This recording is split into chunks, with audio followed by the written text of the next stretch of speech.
Hey folks, today we're going to talk about our fancy new coffee machine. Telling everyone about it at work and stuff, and I got a few questions in by social media. So I thought, well, let's do a review video and we can answer those questions. So this is it here. It's called a Barista Express, and in the UK it's made by a company called Sage.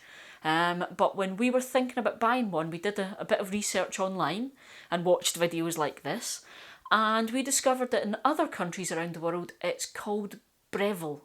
So in the UK it's Sage, in other countries it's Breville, but it's the Barista Express. It's the same machine regardless of which brand it falls under.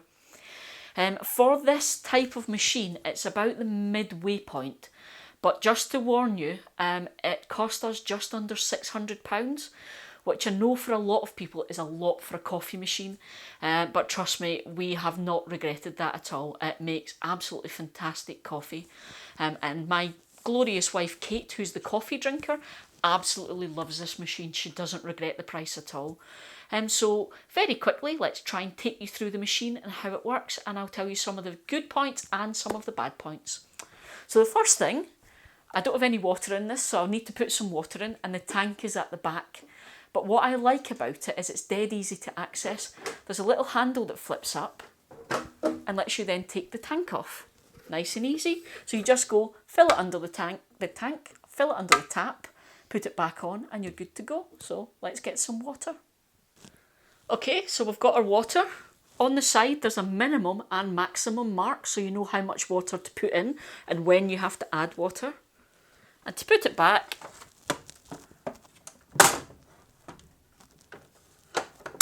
it just slides back in and the handle clicks it into place. So we've got water, so what else do I need to tell you about? Well, this type of machine is called a bean to cup. What that means is it actually grinds your coffee as you need it, and only the right amount for that 1 cup of coffee. So it saves grinding loads of coffee and then trying to keep it fresh and wasting your coffee, because to be honest, if that coffee wasn't ground just seconds before you used it, you're not going to get the best out of it. So there's 2 things that you need to know then about grinding bean to cup, and it is this bit here and this bit here. This machine has 2 different bits where you can adjust. So on the front, you can adjust what's called the grind amount, basically the amount of coffee you're going to get out of it. And on the side, it lets you grind how coarse or how fine that is. Now the reason you need that is because every different type of coffee bean will give you a different result. So when you change up your beans each time, you'll have to have a little fiddle about to get it just right, because determined by how much water is still in the bean, the type of roast, the type of bean, they'll all be slightly different. So you use these just to set it and get it perfect. Okay?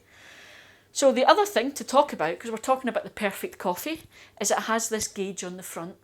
And it just shows you there's a red needle that shows you just exactly how much pressure is going through the coffee, and in turn it will tell you how much of those essential oils you're getting out of the bean and making your coffee. Now you want that needle to be right up at 12 o'clock in the middle. That's the perfect coffee. If it goes over too far, your coffee will be really, really bitter. You can really taste the difference. And if it's not going up far enough, if it's under, again, you're not going to get those oils and you really will taste it. You'll get a sour coffee. So let's make a coffee. So one of the questions I got on social media from Rochelle was how long it takes to make a coffee. So what we'll do is we'll go through and we'll make one, and then that way, Rochelle, you can see for yourself. I also got some questions from Neil on social media.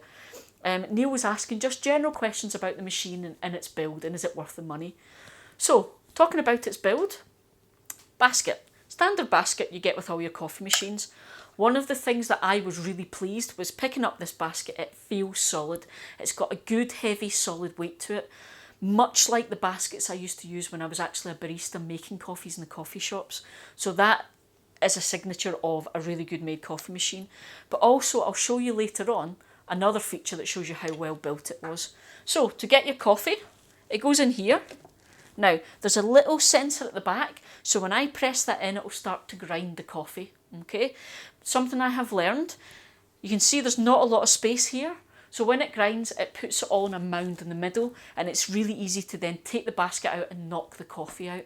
So what I do, you'll see when we're doing this, is I tend to kind of wiggle it about a bit to disperse the coffee a bit better. So first thing for Rochelle then, how long does it take? We're going to switch the machine on, and it has to come up to temperature. So it has to get the water up to temperature to be able to make the coffee. So we'll switch it on,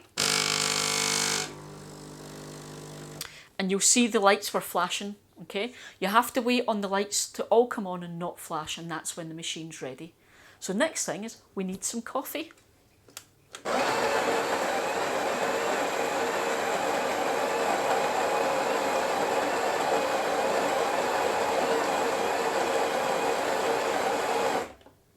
Okay, that's it ground the coffee, you can see it there.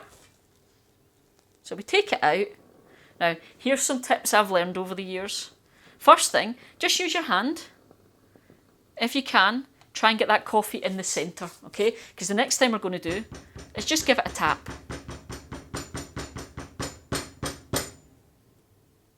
That just helps the coffee to settle, because there's obviously going to be air gaps.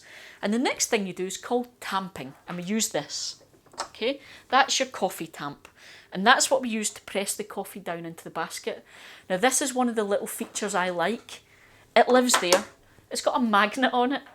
It's the simple things in life. That means I'm not going to lose this because it's not going to fall down the back of the cutlery drawer. I think that's a great feature. So we're just going to tamp by pressing down. And you can see there that the silver on the tamp has disappeared. It's just gone below the lip.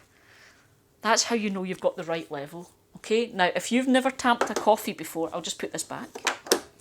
If you've never tamped a coffee before, you do want to be firm with it, but don't do too much pressure. Don't put all your weight on it, because you still want the water to be able to push through the coffee. Okay, so that's us. We've got a nice tamp. Now, I was saying earlier about one of the things I like is how sturdy this machine is. One hand. Our previous coffee machine, you couldn't do that. You had to hold the machine down when you were putting that in place. Otherwise, you just chased the machine along the worktop. So one hand. So we're going to want to do our coffee now. The next thing to know about is you can adjust, it does a single or a double shot. I chose a double shot because Kate drinks double espresso. Okay, so you just choose how much coffee you get using that one. And then you choose single or double for how much coffee you're going to pour. Now, here's a trick. These cups sitting up here, which I should mention, this is a warming plate. It actually gets a wee bit warm, so it means your cups aren't cold when you put your coffee into them. But these cups are for single shots. So I've got my double shot cup here. And what I'm doing is I just put that in there because if I put that cup on the bottom, it's a long way for the coffee to fall and it just splashes everywhere. So that's all. It's just about not wasting coffee and not getting the machine messy. So again, double shot.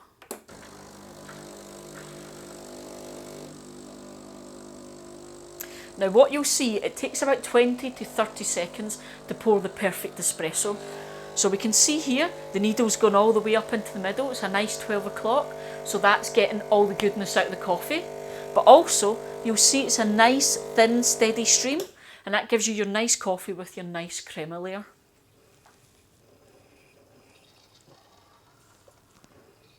So there we go. That's our coffee poured. It's got a beautiful crema layer on top.